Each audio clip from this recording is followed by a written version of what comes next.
तेरा कलाम रहेगा कायम पहाड़ जब ना रहे खुदाया, तेरे मुंह की एक बात भी टलेगी ना चाहे कुछ भी हो। तेरी मान दिए है जिंदा सोने से भी कीमती, मेरा दिल ये दे गवाही है ये किताब अजीम। नाज़िल करे अपना कलाम, शिकस्ता दिलों को सुकून मिले, तारीखी दूर हो मेरी राहें रोशन कर। दिल अपना कलाम कसरत से ए खुदा बदल दे, रिहाई दे कसरत से फल मिला। कलाम रहेगा कायम पहाड़ जब ना रहे खुदाया, तेरे मुंह की एक बात भी टलेगी ना चाहे कुछ भी हो। अजीज नाजरीन, मैं आयाद ज़रीफ आप तमाम देखने वालों का हमारे रोज़ के बाइबली मुतालियाती प्रोग्राम की आज की नई किस्त में खैर मकदम करता हूँ। हम गलतियों के ख़त के दूसरे बाब की 11वीं आयत से 19वीं आयत पर पहुँच चुके हैं। इस ख़त में पौलुस रसूल ने इंजील की जवाब दही की है। प्रोग्राम के आगाज़ से पहले मैं खुदा के खादिम का खैर मकदम करूँगा। भाई यूसुफ खुशामदेद। बहुत शुक्रिया भाई। और स्टूडियो में मौजूद दीगर मेहमानों को भी खुशामदेद। भाई यूसुफ, सबसे पहले मैं दूसरे बाब की 11वीं आयत से पढ़ूंगा, उसके बाद आपसे सवाल पूछूंगा। लेकिन जब कैफा अंताकिया में आया तो मैंने रूबरू होकर उसकी मुखालफत की, क्योंकि वो मुलामत के लायक था, इसलिए कि याकूब की तरफ से चंद शख्सों के आने से पहले तो वो गैर कौम वालों के साथ खाया करता था, मगर जब वो आ गए तो मख्तूनों से डर कर बाज रहा और किनारा किया, और बाकी यहूदियों ने भी उसके साथ होकर रियाकारी की, यहां तक कि बरनाबास भी उनके साथ रियाकारी में पड़ गया। जब मैंने देखा कि वो खुशखबरी की सच्चाई के मुआफिक सीधी चाल नहीं चलते, तो मैंने सबके सामने कैफा से कहा कि जब तू बावजूद यहूदी होने के गैर कौमों की तरह जिंदगी गुजारता है, ना कि यहूदियों की तरह, तो गैर कौमों को यहूदियों की तरह चलने पर क्यों मजबूर करता है? गो हम पैदाइश से यहूदी हैं और गुनाहगार गैर कौमों में से नहीं, तो भी ये जानकर के आदमी शरीयत के अमाल से नहीं बल्कि सिर्फ यीशु मसीह पर ईमान लाने से रास्तबाज ठहरता है। खुद भी मसीह यीशु पर ईमान लाए ताकि हम मसीह पर ईमान लाने से रास्तबाज ठहरे, ना कि शरीयत के अमाल से, क्योंकि शरीयत के अमाल से कोई भी बशर रास्तबाज ना ठहरेगा। और हम जो मसीह में रास्तबाज ठहराना चाहते हैं, अगर खुद ही गुनाहगार निकलें तो क्या मसीह गुनाह का बाइस है? हरगिज नहीं, क्योंकि जो कुछ मैंने ढा दिया अगर उसे फिर बनाऊं तो अपने आप को कसूरवार ठहराता हूं। चनाचे मैं शरीयत के एतबार से मर गया ताकि खुदा के एतबार से जिंदा हो जाऊं। भाई यूसुफ, इन आयात में वाज़े तौर पर बयान किया गया है कि अंताकिया में पौलुस रसूल और पतरस के बीच क्या हुआ। हमें अंताकिया के लोगों की फितरत के बारे में कुछ बताइए। वहां के लोग यहूदी थे या गैर यहूदी? लोगों की फितरत का इस वाक़े से क्या ताल्लुक है? अंताकिया में अक्सर लोग गैर यहूदी थे, और बाइबल मुकद्दस में अमाल के 11वें बाब में लिखा है, वहां पर इसका वाज़े तौर पर जिक्र है कि यरूशलेम में कलीसिया ने अंताकिया में होने वाले तमाम बड़े बड़े कामों के बारे में सुना, और शुरुआत में उन्होंने यहूदियों के अलावा किसी को कलाम नहीं सुनाया, लेकिन बाद में बरनबास ने खुदा का जलाल देखा और उसने बाकी लोगों से भी कहा कि खुदा के साथ वफादार रहें, और बहुत से लोग खुदावंद के पास आए और अंताकिया के लोगों में से एक कलीसिया कायम हुई। और ये उस वाक़े का पस मंजर है जिसका जिक्र पालूस ने गलतियों के दूसरे बाब में किया। जी, लिहाजा उसने किस बात पर पतरस की मुखालफत की? इसके जवाब से पहले मैं एक चीज वाजे करता चलूं। जब पतरस अंताकिया गया तो वो यहूदियों यानी मख्तूनों का रसूल था, पर वो मुश्किल में पड़ गया। मैं कहूंगा कि पतरस गैर यहूदियों का रसूल था, और जब वो यरूशलेम को गया तो वो मुश्किल में पड़ गया, और अमाल के 21वें बाब में इसका जिक्र है। और इससे हम ये सीखते हैं कि हम में से हर एक को चाहिए कि वो अपनी खिदमत पर ध्यान दे और उस ईमान के मुताबिक जो खुदा ने उसको दिया है उस पर गौर करे। और अगर खुदा ने उसे यहूदियों का खादिम बनाया है तो इस पर गौर करे, अगर गैर कौमों का खादिम बना है तो उनकी खिदमत करे, और जो भी खिदमत खुदा ने उसे दी है उसे बाखूबी पूरा करे। लेकिन यहाँ पतरस ने गैर कौमों के साथ खाना खाया और उनके साथ रफाकत रखी। मतलब ये है कि पतरस उनके साथ खाना खाता اور ان کے ساتھ وقت گزارتا، ان کے ساتھ اٹھتا بیٹھتا تھا۔ اور جب مختون یعنی یہودی لوگ یروشلم کو آئے تو پطرس کو انہیں دیکھ کر ان سے خوف آیا۔ افسوس، انسان کا ڈر پھندا ہے۔ تو وہ ان سے ڈر گیا اور اس نے غیر یہودیوں سے کنارہ کیا، اور یہ بھی ہو سکتا ہے کہ اس نے بہت سے بہانے کیے ہوں کہ ابھی نہیں، میں بعد میں کھاؤں گا، اور وہ خوف سے باز رہا۔ پر پالوس نے یہ جان لیا کہ پطرس یروشلم کے ایمانداروں سے ڈرتا ہے۔ پالوس اس بات کو جانتا تھا، اور پالوس نے اس کی مخالفت کی، یہ نہ ہو کہ وہ سمجھیں کہ مسیح یہودیوں میں اور غیر یہودیوں میں فرق کرتا ہے، اور اسی لیے پالوس نے اس کی مخالفت کی۔ پالوس کو اس بات کا خدشہ تھا کہ اس نے پطرس کے روبرو ہو کر اس کی مخالفت کہ وہ کچھ غلط نہ سمجھ لیں۔ اس نے روبرو اس کی مخالفت کیوں کی؟ یہ معاملہ اکیلے میں کیوں نہیں سلجھایا؟ دیکھیں، دراصل بات یہ تھی کہ اگر یہ مسئلہ سب کے سامنے ظاہر ہوا تو پھر یہ لازم ہے کہ تمام معاملات بھی لوگوں کے سامنے آ جائیں گے۔ جن سے لوگ واقف نہ ہوں ان گناہوں پر ذاتی طور پر اکیلے معاملات کر لیں گے، پر اگر کوئی ایسا اصول بنایا جاتا اور اگر کوئی بھی اس کی مخالفت نہ کرتا تو بہت سارے لوگ اس اصول کو مان کر یہودیوں اور غیر یہودیوں میں فرق کرتے، اور اسی لیے پالوس رسول نے اس کے روبرو اس کی مخالفت بڑے زور سے کی تاکہ غلط تعلیم کا خاتمہ ہو جائے، ورنہ یہ کمزور ایمان والے ایمانداروں کے لیے ٹھوکر کا باعث ہوں گے۔ دو بھائیوں کے بیچ کے ذاتی معاملے کو اکیلے میں حل کرنا چاہیے، صحیح۔ لیکن تعلیم میں جی۔ اتنی بڑی غلطی جو بہتوں پر اثر انداز ہو اس کو لوگوں کے درمیان ہی حل کریں۔ بالکل، جی، ہم ایک وقفہ لیں گے اور پھر مہمانوں کے سوالات کے ساتھ حاضر ہوں گے۔ ضرور۔ ناظرین، ملتے ہیں ایک چھوٹے سے وقفے کے بعد، ہمارے ساتھ رہیے۔ بائبل مقدس میں ایمان کے وسیلے سے راست باز ٹھہرنے کا ذکر کہاں پر ہوا؟ حبقوق کی کتاب کی آیت ہے، صادق اپنے ایمان سے زندہ رہے گا۔ نئے عہد نامے میں اعمال کی کتاب میں لکھا ہے، ہر ایک ایمان لانے والا اس کے باعث بری ہوتا ہے۔ پولوس نے رومیوں کی کلیسیا کے نام خط میں لکھا اس واسطے کہ اس میں خدا کی راست بازی ایمان سے اور ایمان کے لیے ظاہر ہوتی ہے، اور صادق اپنے ایمان سے زندہ رہے گا۔ اور مگر اب شریعت کے بغیر خدا کی ایک راست بازی ظاہر ہوئی ہے، جس کی گواہی شریعت اور نبیوں سے ہوتی ہے، یعنی خدا کی وہ راست بازی جو یسوع مسیح پر ایمان لانے سے حاصل ہوتی ہے۔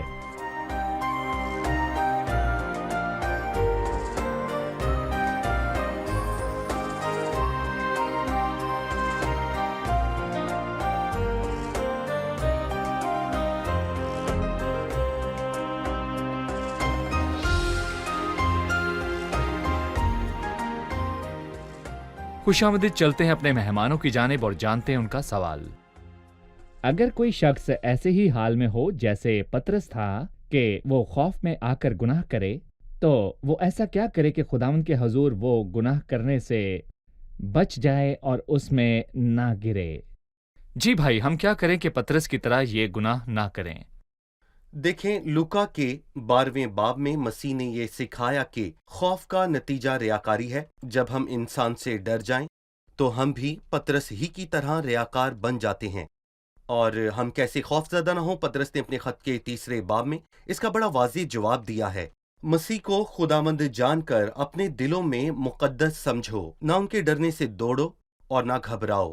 اور ایک عام سا اصول ہے، جس میں خداوند کا خوف ہو وہ انسان سے نہیں ڈرتا، اور جسے خداوند کا خوف نہ ہو وہی انسان سے ڈرتا ہے۔ اور اس کا حل یہی ہے کہ اپنے خداوند کا خوف مانیں اور اس کی عزت کریں، خداوند کو ہمیشہ اپنے سامنے رکھیں اور عزت کریں، اور اس کے نتیجے میں آپ کو انسان کا ڈر نہیں رہے گا، آپ بے خوف ہوں گے۔ بھائی یوسف، پولوس نے اخلاقی حوصلہ افزائی بخشی۔ بالکل۔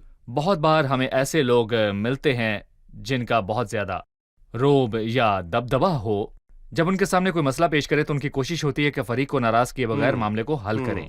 ایسے کچھ حل نہیں بالکل۔ ہوتا۔ شاید اس اخلاقی حوصلے کی وجہ سے لوگ آپ سے غصہ ہوں اور آپ کی مخالفت کریں، پر حق پر کھڑے رہیں، اس کا اجر آپ کو لازمی اور برحق ملے گا۔ یہ ایک نیکی ہے، اور بائبل فرماتی ہے کہ ایمان پر نیکی بڑھاؤ۔ صحیح۔ بھائی یوسف، میں آپ سے 15ویں آیت پر بات کرنا چاہوں گا۔ पौलुस रसूल ने 15वीं आयत में कहा, गो हम पैदाइश से यहूदी हैं और गुनाहगार गैर कौमों में से नहीं। इस आयत के क्या माने हैं? सिर्फ गैर कौमें ही गुनाहगार हैं और यहूदी नहीं? यहां पर इसके क्या माने हैं? देखें भाई, मैं कहूंगा कि मेरे मुताबिक इस आयत में तंजिया तौर पर बात की गई है। उसके यहाँ पर ये कहने का मतलब है कि क्या हम सिर्फ गैर कौमों में ही गुनाहगार हैं? तो यकीनन हैं। देखें, उनके पास शरीयत नहीं है, और मैं कहूंगा कि यहूदियों ने शरीयत से क्या फायदा उठाया। मैं यहूदियों की बजाय पतरस की बात करूंगा। क्या वो मसीह से अपनी पहली मुलाकात को भूल गया जब उसने कहा, ऐ खुदावंद मेरे पास से चला जा क्योंकि मैं गुनाहगार आदमी हूं? पतरस भी गैर कौमों की तरह एक गुनाहगार आदमी था और खुदावंद ने उसे बचाया, तो क्या वो गैर कौमों को नहीं बचाएगा? अमाल के 10वें बाब में खुदा ने पतरस को रोया में एक चादर दिखाई और फिर कहा कि किसी शख्स को नापाक ना कहे, और यूं पौलुस ने कहा, अगर तू ये सब भूल गया है तो फिर मैं याद दिलाता हूं, हम भी उन्हीं की तरह गुनाहगार हैं। पौलुस ने कहा, मैं गुनाहगारों में सबसे बड़ा गुनाहगार हूं, और कहा कि हाय मैं कैसा कमबख्त आदमी हूं, और अगर हमें खुदा बचा सकता है तो वो गैर कौमों को भी बचा सकता है। पौलुस ये कहना चाहता था कि पतरस का नाम मख्तूनों से किनारा करने और उनसे बाज रहने से इस बात को बढ़ावा मिला कि सिर्फ वही लोग गुनाहगार हैं। बिल्कुल। यानी गैर यहूदी गुनाहगार हैं और यहूदी बेगुनाह। पर यानी वो खुद ये से बेगुनाह नहीं, नाकाबिले और इसका कबूल रवैया है। खुदा के कलाम से कोई ताल्लुक नहीं। सही। 16वीं आयत में लिखा है, तो भी ये जानकर के आदमी शरीयत के अमाल से नहीं बल्कि सिर्फ यीशु मसीह पर ईमान लाने से रासबाज ठहरता है। खुद भी यीशु मसीह पर ईमान लाए ताकि हम मसीह पर ईमान लाने से रास्तबाज ठहरे, ना कि शरीयत के अमाल से। ईमान लाने से रास्तबाज ठहरने के मुतालिक बयान कीजिए। शरीयत के अमाल के बरक्स। शरीयत इसलिए आई कि इंसान को इसके वसीले रास्तबाज ठहराए, लेकिन उसके लिए उसे शरीयत को पूरा करना लाजिम है। इंसान इस काबिल नहीं, इसलिए कि जो काम शरीयत जिस्म के सबब से कमजोर होकर ना कर सकी। शरीयत में बहुत अच्छी बातें हैं, पर इंसान होते हुए हम उस पर पूरा नहीं उतर सकते, और इसलिए हम या कोई भी शरीयत के एतबार से किसी सूरत भी रास्तबाज नहीं ठहर सकता। और पतरस ने खुद अमाल के 15वें बाब में ये कहा, बस अब तुम शागिर्दों की गर्दन पर ऐसा जुआ रखकर जिसको ना हमारे बाप दादा उठा सकते थे, ना हम खुदा को क्यों आजमाते हो? यानी यहूदी होते हुए हम और हमारे बाप दादा शरीयत का जुआ नहीं उठा सके, तो उसको गैर कौमों पर क्यों डालते हो, जबकि वो खुद भी इसमें नाकाम रहे। जो ये जुआ उठाता वो शरीयत के सबब से रास्तबाज ठहरता, लेकिन कोई भी ये नहीं कर सकता। और इसीलिए लिखा है कि शरीयत के अमाल से कोई बशर रास्तबाज ना ठहरेगा। तो हम रास्तबाज कैसे ठहरें? मसीह आया कि वो सलीब पर अपना कफारा दे, और उसने अपनी जिंदगी ही में शरीयत को पूरा किया और मौत के जरिए उसकी लानत को अपने ऊपर लिया, जबकि वो कसूरवार नहीं था। इंसान तब भी शरीयत का गुनाहगार था। मसीह जो हमारे लिए लानती बना, उसने हमें मोल लेकर शरीयत की लानत से छुड़ाया, और मसीह के मरने पर हम भी शरीयत के एतबार से मर गए, और जब वो जी उठा तो हमें रास्तबाजी मुफ्त तोहफे में मिली। खराबी शरीयत के इमाल में नहीं बल्कि इंसान में है जो हलाक हो जाता है। बिल्कुल, इंसान जो है गलती का वो पुतला बुराई है। करता है। आप ऐसे लोगों को क्या कहेंगे जो चाहते हैं कि अपने नेक अमाल के जरिए खुदा के करीब जाएं? मैं कहता हूं कि दर हकीकत ये पुरानी बात है। देखें, आपने उन मामलात की यहाँ पर बात की जो दर हकीकत 2000 साल पहले ही सुलझाए जा चुके हैं। हालांकि ये बहस 1500 साल रही, क्या कोई बचाया जा सका? बल्कि मैं यहाँ पर कहूँगा कि मूसा, जिसे खुदा ने शरीयत बख्शी, वो भी उस मुल्क में ना जा सका। वो वादे की सरजमीन ना जा सका क्योंकि उसने खुदा को धोखा दिया। तो फिर हम अमाल पर क्यों तकिया करें? क्योंकि शरीयत के अमाल से कोई भी रास्तबाज ना ठहराया जाएगा। फिर हम रास्तबाज कैसे ठहरें? मगर उसके फजल के सबब से, उस मखलिसी के वसीले जो मसीह यीशु में है, मुफ्त रास्तबाज ठहराए जाते हैं। मसीह ने हमारी खातिर जान दी ताकि हम खुदा के सामने मुफ्त रास्तबाज ठहरें, और जो गुनाह से वाकिफ ना था उसी को उसने हमारे वास्ते गुनाह ठहराया ताकि हम उसमें होकर खुदा की रास्तबाजी हो जाएं। नेक अमाल की क्या अहमियत है, हमें ये बताइए। देखें, आपके बचने के बाद उनकी अहमियत वाज़ेह होती है।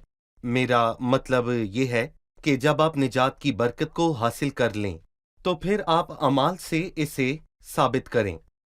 और अमाल पहले नहीं आते, रथ घोड़ों के आगे नहीं लगाए जाते। और बात यह है कि पहले अमाल आपको बचाता है और फिर आप अपने अमाल से अपने बचाए जाने का सबूत देते हैं। और क्या आपको जिंदगी मिली? क्या आपको जिंदगी मिली? हाँ, मिली। तो अपने अमाल से साबित करें। मरा हुआ आदमी जिंदा रहने के लिए कुछ नहीं कर सकता और वो कोई काम नहीं कर सकता, पर अगर उसे जिंदगी मिल जाए तो वो काम करेगा। जी बिल्कुल। और उसके अमाल से ये जाहिर होगा कि उसे जिंदगी मिली है। मैं इस बात का हवाला देना चाहता हूं जिसका जिक्र याकूब के खत में हुआ। इसमें ईमान से रास्तबाज ठहरने की बात है। क्या इन दोनों जगहों पर ईमान से रास्तबाज ठहरने की बात में कोई तजाद है? किसी ने कहा है कि दोनों में एक ही दरख्त की बात है, लेकिन पौलुस ने उस दरख्त की जड़ों की बात की और याकूब ने उसके फूलों की। देखें, ईमान जड़ है जबकि अमाल उसका फूल है, और ये एक ही दरख्त से हैं।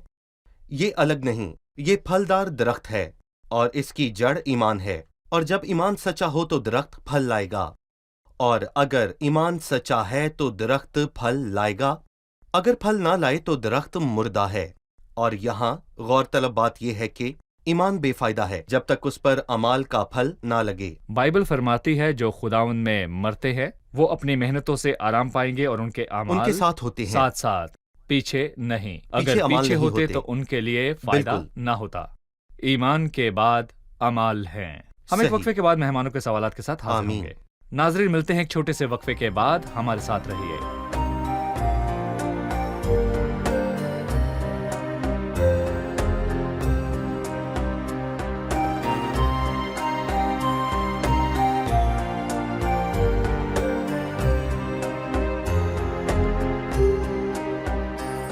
खुशामदीद। आइए चलते हैं मेहमानों की जानिब और जानते हैं उनका सवाल।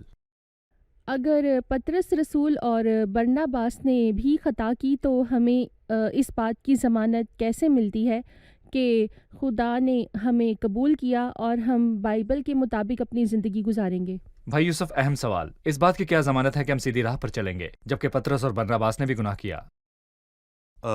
हमें चंद बातें सीखने की जरूरत है। पहली चीज, कोई इंसान कामिल नहीं। हर इंसान की जिंदगी में उतार चढ़ाव आते हैं और पतरस की जिंदगी में भी आए। और यहाँ पर ये सोचना कि पतरस और उसकी सारी औलाद कामिल थी, ये बाइबल के मुताबिक ठीक नहीं, क्योंकि यहाँ मैं कहूँगा कि हमारे बाप दादा ने भी गुनाह किया था। लिखा है, मैंने रूबरू होकर उसकी मुखालफत की और मसीह में इंसान के कामिल होने का तसव्वुर मौजूद नहीं। और दूसरी चीज ये है कि पतरस गुनाह के बाद पछताता नहीं, और खौफ की वजह से ना वो सिर्फ रियाकारी में गिर गया बल्कि उसने डर कर मसीह का इनकार भी किया, तब भी वो नहीं पछताया। और मसीह ने उसको देखा, पर क्योंकि उसका ईमान सच्चा था, पतरस वहां से बाहर जाकर जार जार रोया था। और फिर यहाँ पर पौलुस ने उसके रूबरू उसकी शदीद मुखालफत की। तब भी अपने दूसरे खत में पतरस ने पौलुस के लिए कहा कि हमारे भाई ने लिखा है कि, और यहाँ वाज़ेह होता है कि वो पौलुस पर गुस्सा नहीं था कि उसने मलामत क्यों की, ये उसने उसकी भलाई के लिए किया था और उसने अपनी गलती मानी। और इससे हमें दो सबक हासिल होते हैं कि इंसान कामिल नहीं हो सकता और हमें चाहिए कि हम एक दूसरे की सलाह और रहनुमाई करें, और ये सब हमें कलाम के मुताबिक करना है। सही। 17वीं आयत की वजाहत की जरूरत है।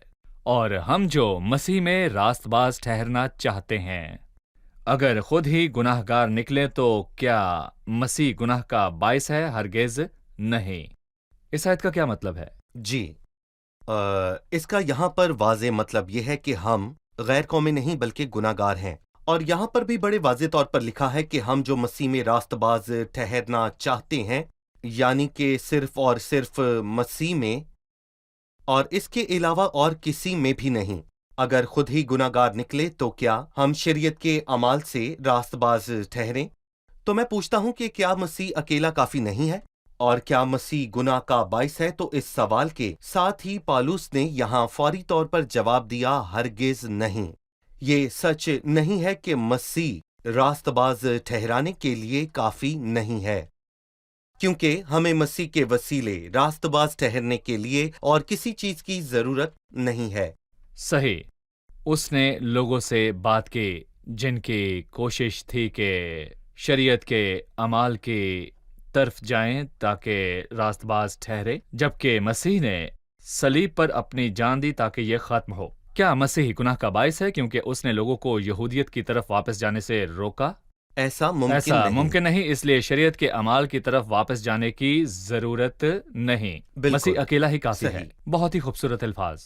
18ویں آیت، کیونکہ جو کچھ میں نے ڈھا دیا اگر اس پر پھر بناؤں تو اپنے آپ کو قصوروار ٹھہراتا ہوں، چنانچہ میں شریعت ہی کے وسیلے سے شریعت کے اعتبار سے مر گیا۔ اس آیت کی میں وضاحت چاہتا ہوں، مطلب یوں مرنے اور زندہ ہونے کا کیا مطلب ہے؟ 18ویں آیت پر آپ کی کیا رائے ہے؟ 18ویں آیت لکھا ہے کیونکہ جو کچھ میں نے ڈھا دیا اگر اسے پھر بناؤں۔ دیکھیں اعمال 10 میں پطرس نے غیر قوموں کے ساتھ کھانا کھایا، اور اب اگر وہ ان سے کنارہ کرے تو یا وہ اعمال 10ویں باب میں وہ اس عمل کے باعث قصوروار ہے، یا وہ اس سبب سے اب قصوروار ہے کیونکہ اب اس نے پھر وہی بنایا جو پہلے اس نے ڈھا دیا تھا۔ اس نے پہلے بیچ کی دیوار کو ڈھا دیا تھا اور اب اس نے پھر بنا دیا۔ تو کیا وہ اعمال کے 10ویں باب میں غلط تھا یا اب غلط ہے؟ وہ دونوں ہی صورتوں میں قصوروار ٹھہرا، اور یہاں پر میں کہوں گا کہ یہ واقعی شاندار ہے۔ صحیح، لکھا ہے چنانچہ میں شریعت ہی کے وسیلے سے شریعت کے اعتبار سے مارا گیا تاکہ مسیح کے اعتبار سے زندہ ہو جاؤں، اس لیے سادہ سی تشبیہ دیتا ہوں۔ اگر کوئی قتل کرے اور وہ پکڑا جائے اور اسے سزائے موت ہو جائے، اور اس کو پھانسی دینے کے بعد میں انکشاف ہو کہ اس کے قاتل نے ہزاروں لوگوں کو ایک ہی قبر میں دفنا دیا، تو آپ یہ سن کر کیا کریں گے؟ کچھ نہیں۔ کیا کریں گے؟ کچھ نہیں۔ جی بالکل، وہ کچھ نہیں کر سکتے کیونکہ وہ پہلے ہی مر چکا ہے۔ ایک شخص کو مارنے کے جرم میں اسے پھانسی دی گئی اور پھر پتہ چلے اس نے ہزاروں لوگوں کو مارا، تو کیا ہوگا؟ وہ کچھ نہیں کر سکتے۔ لیکن ہمیں موت کی سزا کس نے دی؟ شریعت نے ہمیں موت کی سزا سنائی، شریعت نے ہمیں سزائے موت دی، اور اسی لیے ہم شریعت کے وسیلے سے نہیں بلکہ شریعت کے اعتبار سے مر گئے، شریعت کے مطابق، اور ہم سب ان گناہوں کے قصور میں مر گئے۔ اس لیے شریعت کا ہم سب پر لاگو نہیں ہوتا۔ میں کہوں کیونکہ گا ہم مر ایسا چکے ہیں۔ کیوں ہے؟ شریعت کے وسیلے سے، شریعت کے اعتبار بہت سے۔ ہی خوبصورت کلام، خداوند آپ کو برکت دے۔ اب خدا ہم برکت دے۔ مہمانوں کے ساتھ مل کر قسط کی دہرائی کریں گے۔ آمین۔ جی، آج کے پروگرام سے آپ نے کیا سیکھا؟ میرا خیال ہے کہ اکثر ہم لوگوں کی رائے پر بہت زیادہ دھیان دیتے ہیں، تو ہمیں حوصلہ ملتا ہے کہ لوگوں سے نہ ڈریں۔ بہت بار باقیوں سے مختلف ہونا مشکل محسوس ہوتا ہے۔ بائبل فرماتی ہے کہ ہمیں سب سے زیادہ اس بات کی فکر ہو کہ خدا کو سب سے زیادہ کیا پسند ہے۔ صحیح، پولس رسول جو غیر قوموں کا خادم تھا یروشلم گیا، وہاں اس سے ایک غلطی ہوئی، اور پطرس رسول جو یہودیوں کا خادم تھا انطاکیہ گیا اور اس سے وہاں غلطی ہوئی۔ ان دونوں باتوں سے ہم نے سیکھا کہ خدا نے ہر ایک کو خاص خدمت اور خدمت کرنے کی مخصوص جگہ دی ہے۔ ہم نے یہ بھی سیکھا کہ ہم کامل نہیں، ہم سے غلطیاں ہو سکتی ہیں۔ ہمارے بھائیوں کا شکریہ جو ہماری اصلاح اور ہماری رہنمائی کرتے ہیں۔ شکریہ، خداوند آپ کو برکت دے۔ بھائی یوسف، آپ کا کو بھی بھی شکریہ۔ برکت دے۔ اگلے پروگرام میں آپ سے پھر ملاقات ہوگی۔ عزیز ناظرین، اہم بات یہ ہے کہ شریعت کے عمال سے کوئی بھی بشر راست باز نہ ٹھہرے گا، لہذا آپ کے جو بھی عمال ہوں، جو بھی کوشش کریں، جتنا بھی سفر کریں، چاہے آپ جو بھی کر لیں، یہ جان لیجئے کہ آپ گناہ میں پیدا ہوئے ہیں۔ خدا آپ کی کوئی چیز قبول نہیں کرے گا، آپ خود کو کتنا ہی اچھا سمجھ لیں، شریعت کے عمال سے کوئی بشر راست باز نہ ٹھہرے گا، لہٰذا پھر کیا کریں؟ خدا ہم سے کیسے راضی ہوگا؟ مسیح کے کام کو قبول کرنے سے۔ آپ جتنی بھی کوشش کر لیں یہ نہیں کر سکتے۔ مسیح نے اس کام کو مکمل کیا، مسیح نے صلیب پر آپ کے لیے سب کر دیا، آپ کو کچھ کرنے کی ضرورت نہیں۔ اے لوگو جو صادق کی پیروی کرتے ہو، آپ کے کفارے کا کام مکمل ہو گیا، لہٰذا کچھ کرنے کی ضرورت نہیں۔ خدا کے کام پر بھروسہ رکھیں، مسیح ہمارے لیے قربان ہوا۔ आजिज़ी के साथ आएं, अपने आप को उस निजात दहिंदा के हवाले करें, तब आप खुदा के हजूर रास्तबाज ठहरेंगे। आने वाली किस्त में फिर मुलाकात होगी। खुदा आपको बरकत दे।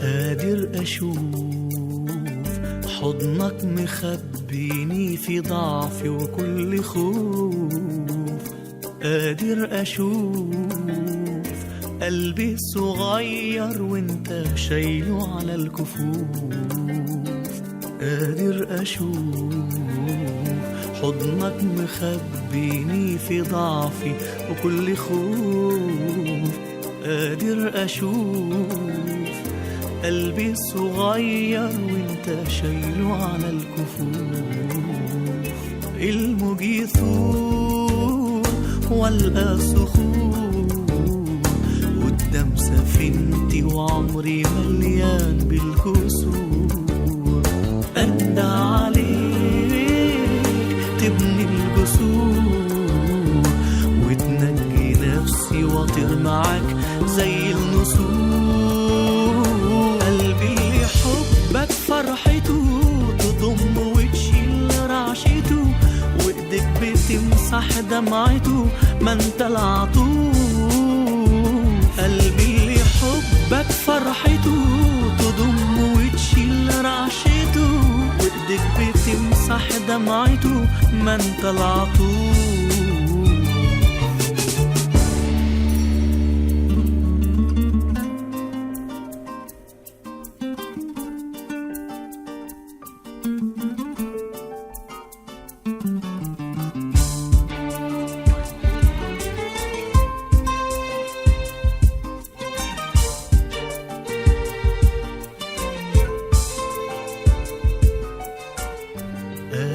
أشوف حضنك مخبيني في ضعفي وكل خوف، قادر أشوف قلبي الصغير وانت شايله على الكفوف، قادر أشوف حضنك مخبيني في ضعفي وكل خوف، قادر أشوف قلبي الصغير وانت شايله على الكفوف، بشتاق لنور والقى شرور غطت نهاري وعيني مليانة بقشور، أندى عليك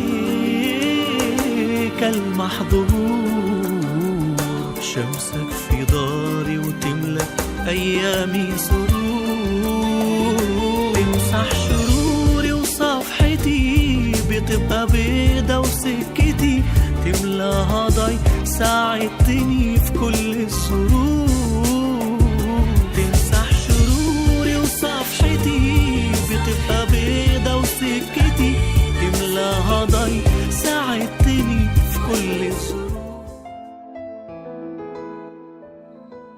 तेरा कलाम रहेगा कायम पहाड़ जब ना रहे खुदाया, तेरे मुंह की एक बात भी टलेगी ना चाहे कुछ भी हो, तेरी मान दिए है जिंदा सोने से भी कीमती, मेरा दिल ये दे गवाही है ये किताब अजीम, नाज़िल करे अपना कलाम शिकस्ता दिलों को सुकून मिले, तारीकी दूर हो मेरी राहें रोशन कर, दिल अपना कलाम कसरत से ए खुदा बदल दे, रिहाई दे कसरत से फल में नाम, कलाम रहेगा कायम पहाड़ जब ना रहे खुदाया, तेरे मुंह की एक बात भी टलेगी ना चाहे कुछ भी हो।